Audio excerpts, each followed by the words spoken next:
tumaliriza mu program eno Uganda gye twagala, the Uganda we want, and this is episode 2 with Apostle Charles Tumwine'S. He's sharing with us the kind of Uganda that he would like to see. Just in case you missed the first episode, I would love to encourage you to reach out on our social media platforms. You can visit our Facebook page, Dream TV Uganda. Just put in the hashtag the Uganda we want, hashtag the Uganda we want. You'll be able to view some of these programs that we've aired here on Dream TV. And secondly, if you want to listen more as well, you can visit our YouTube channel, the Uganda we want.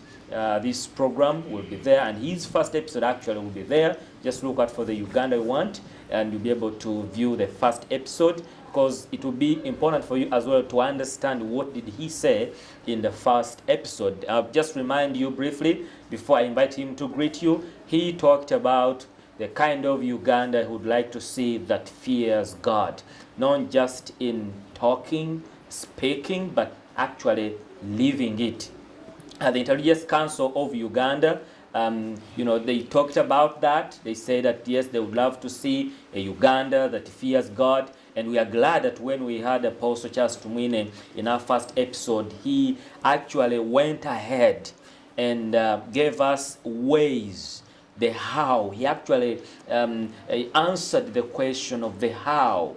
The how can we achieve that Uganda that fears God? You and I, we don't know which kind of Uganda does he want to see in this second episode. You and I, we don't know. But allow me to welcome him to greet you. After greeting you, straight away, he will take us through the kind of Uganda he would like to see, apart from a God-fearing one.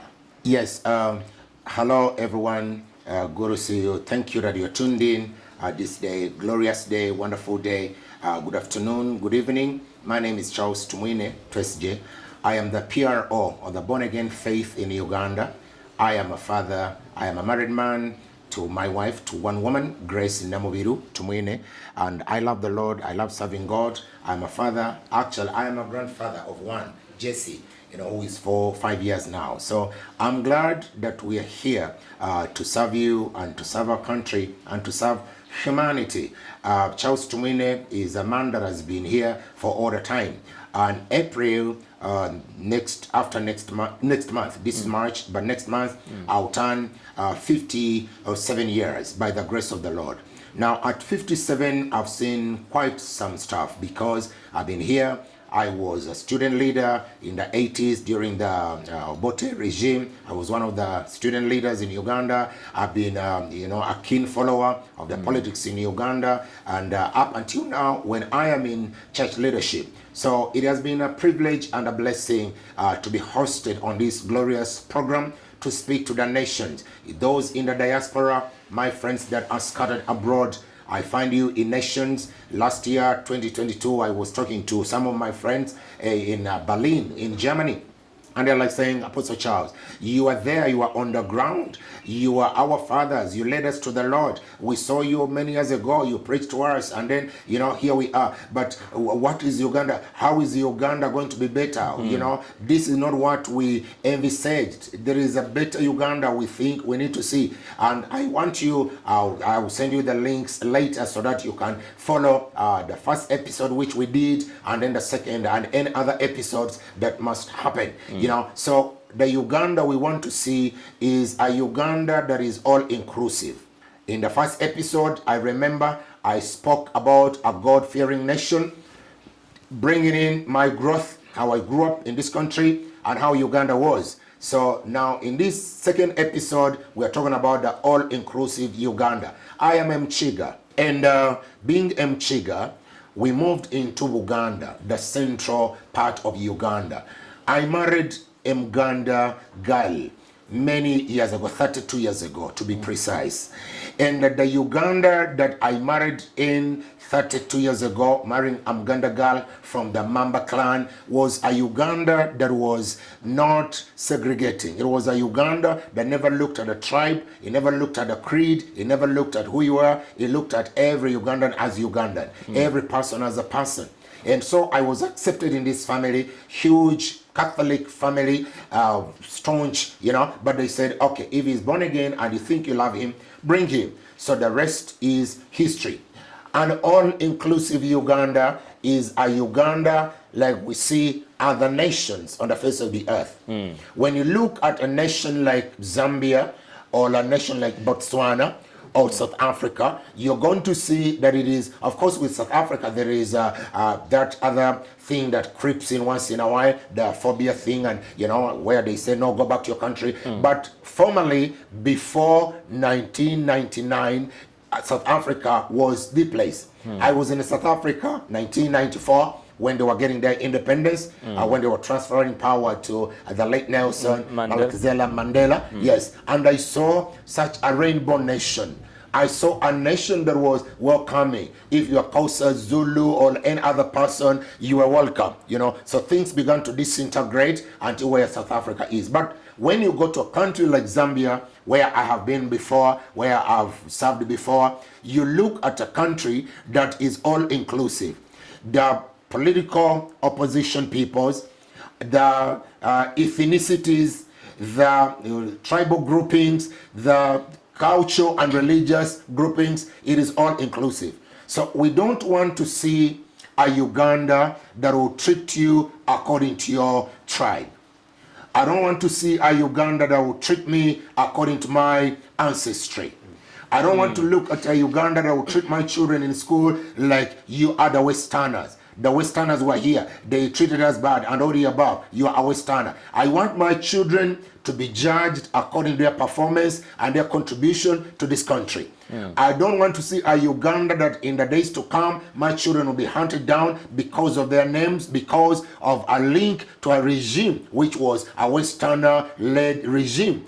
I want to see an all-inclusive economy, an all-inclusive politics, that the ground is level, the playing ground is level, everybody is welcome to invest, to contribute, to add a brick on the building of a new Uganda, because there is a new Uganda that is coming. Yeah, Apostle, well, I want to know more. I would not like also to be, excluded in the future because I hosted someone who's not from my, from my ancestry, from my background. I wouldn't love to see that in the Uganda. I pray it doesn't happen. But there's something here I picked from what you've been saying. Yes, and I don't think someone, if he's being mistreated, would love to go through that experience. But I want to ask Apostle, when you look at our country and all these forms of segregation, the exclusiveness, how would you, detect it? How do you see that? That is segregation. I want someone to understand. No, this is for all to see, Sandra.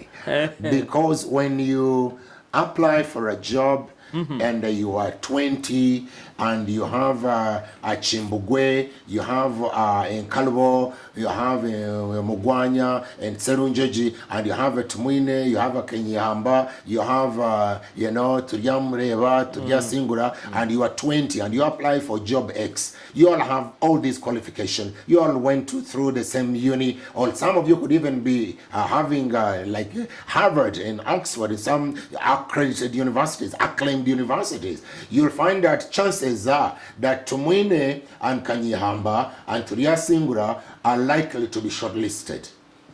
This is the plain, and this has been happening, and we have seen this not on merit, but because my name is Charles Tumwine. And then someone would think, before we sit for the interview, I already have a mileage over you. And if we are going to job placement owned by another tribe, and I go with Malanzi, and I go with Mokalazi, and I go with the Chimbugwe, and I am Charles Tumwine, and the organization is not owned by Twesije, you shall find that there could be some imbalance. All of us have got the same qualifications. So that exclusiveness That thing which is almost seen, they'll tell you have not passed the interview. They say, Charles Tumwine'S, you bring this. And then in the meantime, Mulanzi has been shortlisted. The following day, he's at it. He's starting to work. That and others. You will see it in organizations. We see it even in churches, you know, that a pastor who is a Westerner will be surrounded by the guys from the same region. Except here at New Life Harvest Church, where I'm surrounded by people from various nationalities. The leader of the prayer ministry in my church is Nigerian. He came from Nigeria. By leading, he came. He is not Ugandan. He has married in Uganda, but he's Nigerian. A very committed, faithful man. So, and he's my armor bearer. Wherever I go, wherever place I go, he carries my stuff, he keeps, he watches my back, and I have no problem. I will not say, bring a Westerner to stand with me, because the Uganda I want to see must be all-inclusive. That Mchiga has a Nigerian by his side, because the Nigerian believes in the same God, he's washed by the same blood of the Lamb of God, therefore let him do it. He qualifies to do what he does. And then you leave all these other people, the tribesmen, and then you pick on this man because he qualifies to do that. And so it goes on and on. People in the finance and all the associate pastors, you know, all of them, from my wife to all the 5 other pastors, none is of my tribe. You know, can you imagine? Apostle, yes, I'm very happy that you've brought this, the inclusiveness. A Yes. Uganda you want that includes everybody. But help me, take me back briefly and tell me what is the cause of, what is the root cause to this, whereby you have the church and they're like, okay, I can't bring, I am Mulanzi, I can't bring in, let's say, Tumwine'S, but let me look for Kadu. Let me look for Kalanzi. Let me look for, you know, and for someone from my side. What is the root cause to that? Culture. We inherited such a terrible culture after the white man left. Then things began to take a trend, a different bad culture. That when you look at the regimes we have had after the first president, Sir Edward Mutesa, you know, when you look at the subsequent regimes that took place, the president will be surrounded by people from his region, his block. From the PS to this, to this, to the army commander, to this, to the platoon, to the company commander, all from one region.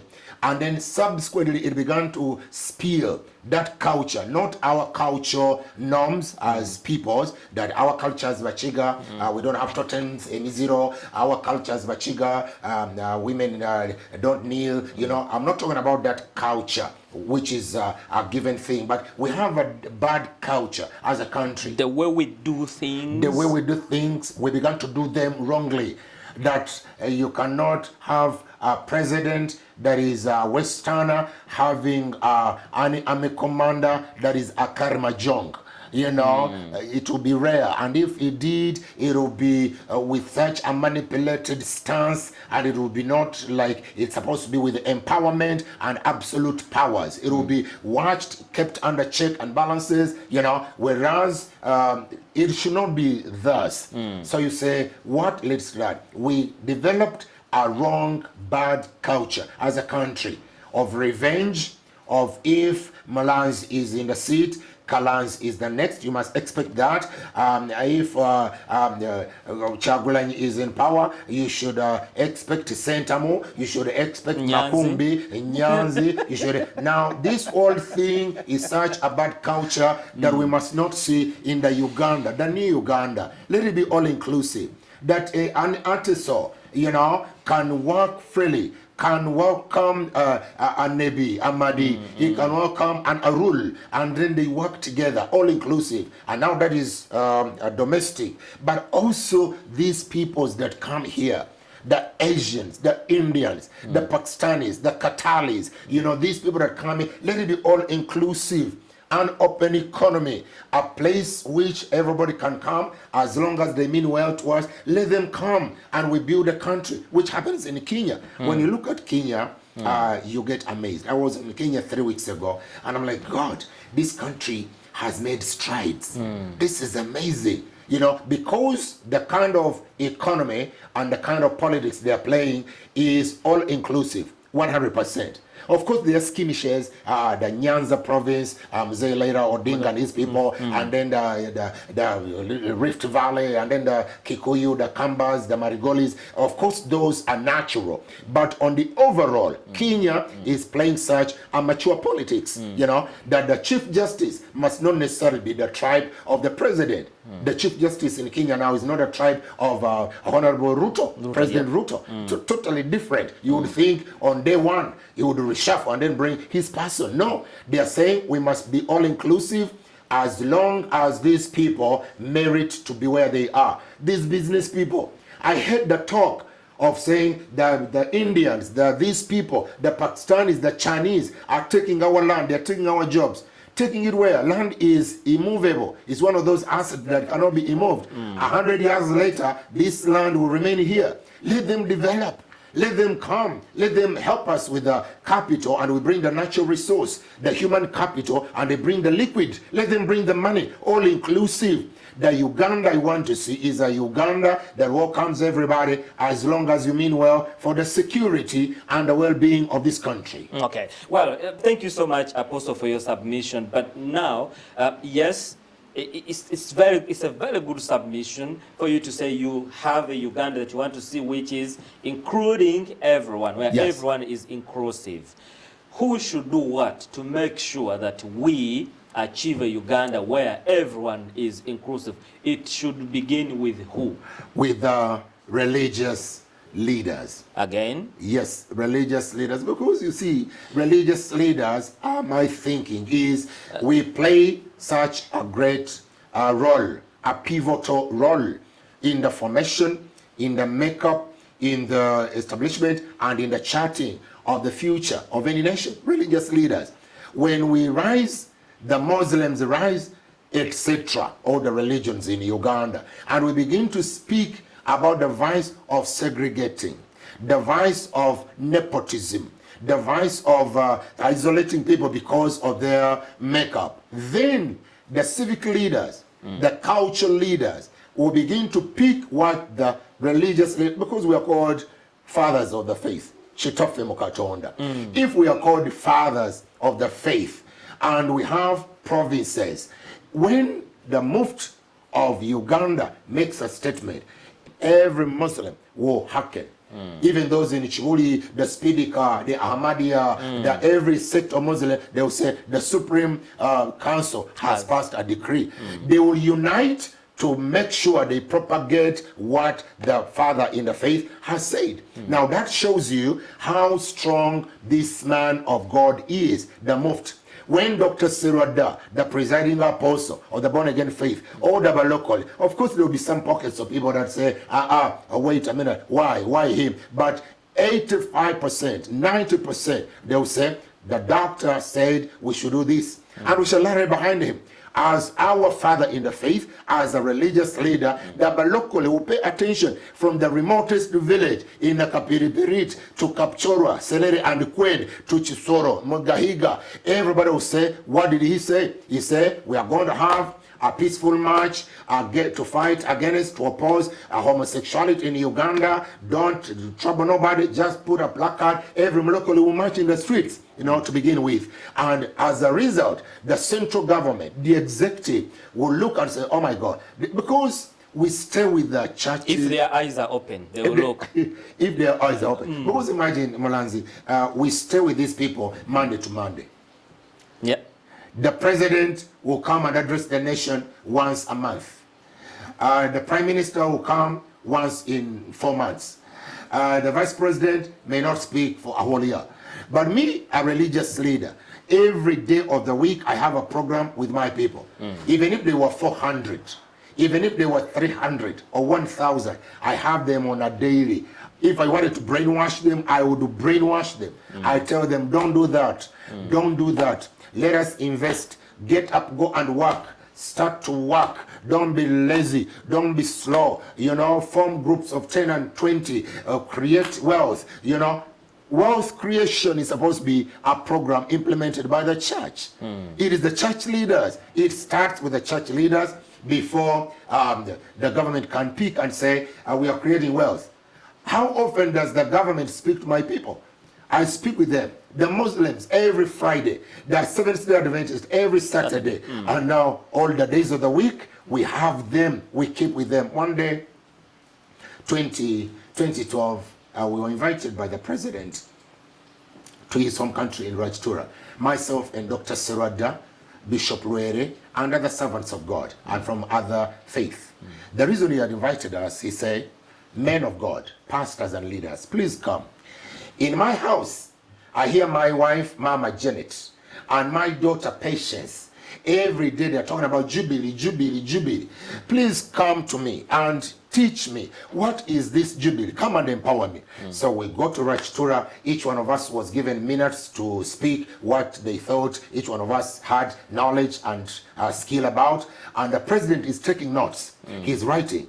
At the end of the submission, he said, I want to thank you because you have empowered me. Now you mean to say Jubilee is 50 years? We said yes. Uganda is about to turn 50 years in a couple of months. We said yes. So when we release prisoners from Luzira and other prisons, God can bless us. We say yes. Okay. When we cancel some deaths of some bad people, you mean God can give us a blessing? We say yes. Prisoners were released from Luzira.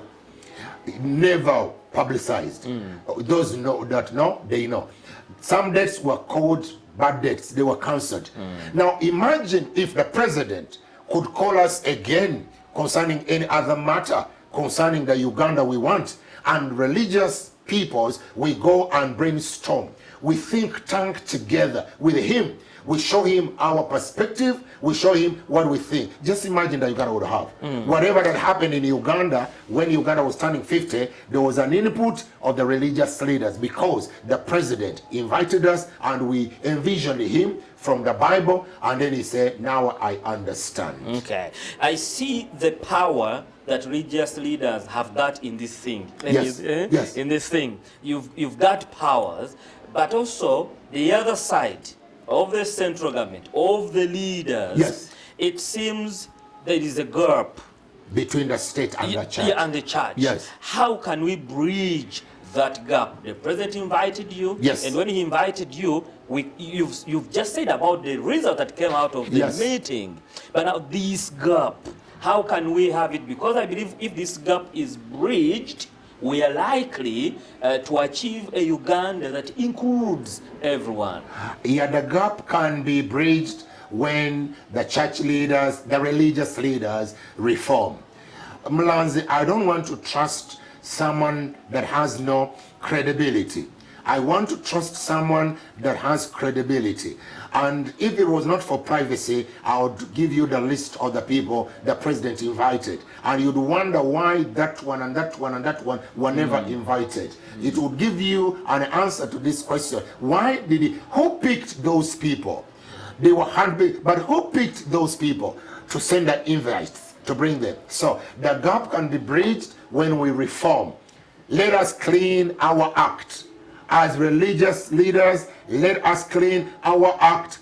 If you are a man of God, let it be seen. Let your light so shine that all men will see and they will know that you believe and serve a living God. If you are a sheikh, if you are a religious leader in any other religion, let people know. Let your light shine. Let you be dependent. Some of us didn't know even how our names got there. But anyhow, it got there, and they call you 2 days before. You have less than 48 hours to prepare. They don't prepare you for a month. So we began to look up scriptures. We began to find what you're going to say so that you shall become relevant. The gap will be narrowed when we begin to think about ourselves and reform and put our acts together. Let us put our acts together. And as we do, this gap will narrow. But what widens the gap is the government looks at us and they're looking at lumpens. Abayai. Abaferi. They're hearing about that man who has taken someone else's wife. Omuferi. I have a letter on my desk at the PRO which reached me yesterday from that Musukuma area. They want to evict a pastor from the place. He started a school and it has been discovered the school is a recruiting center for homosexuals. He's grafting little children into these acts. He has money and money and money. So they send in the letter so that we take action. From the government, they say take action or else we are going to evict this man. You know, let us not be viewed as the faithful. We are not. And let us struggle and do whatever is in our power to do to make sure your character, your testimony, your grace and gift is commensurate to your calling, because the Bible says a man's gift makes room for him. But what keeps a man where the gift has put him is his character. The gift alone is not adequate. When the gift makes room and it causes you to sit with the nobles, what must keep you there is your character. I usually told the people, I shrank, I was flicking when I'm speaking and my president is taking notes. I said, God, this is too much. What is he writing, Lord? Have I made a mistake? Am I in trouble? A whole fountain of honor, and you're speaking and you're making sense, and he's taking notes and he's turning pages. I say, Lord, this is but the grace. Yeah. The Ugandans you speak to, as you said, you know, you spend much time with them more than the government and someone else, but you spend with us a lot of time. Are you not betrayed by the people you mentor? Because those people who are leaders, you know, they spend time with you at church, but when they go there, they do something different. And probably I'm thinking that one as well is continuing, is also widening the gap that we are talking about. You're right. So how can we deal with that? You're right. You see, my lecturer told me, and he said, a big chair can never make a small man big. And then I said, what do you mean, sir? He said, a big chair cannot make a small man big. Is you must never be viewed as a leader by the position, by the accolades, by the titles, but rather by the functioning and the performance. We are betrayed by the province. We are betrayed by the people we lead, but we avoid the Moses syndrome of getting the tablets of the laws and then coming from Mount Sinai and then hurling them because of anger. We are betrayed because what we teach them is not what they are doing. But what gives us the consolation is there is a percentage of the people that have grasped the word, they have grasped the doctrine, and they're doing well. And we believe that by and fold, there will be change, and there will be a ripple effect. Someone will change because someone has changed. But otherwise, we are frustrated several times by how we look at the things and how we look. We tell them this, they do another thing, and you know, but we refuse to succumb to the weight of the frustration.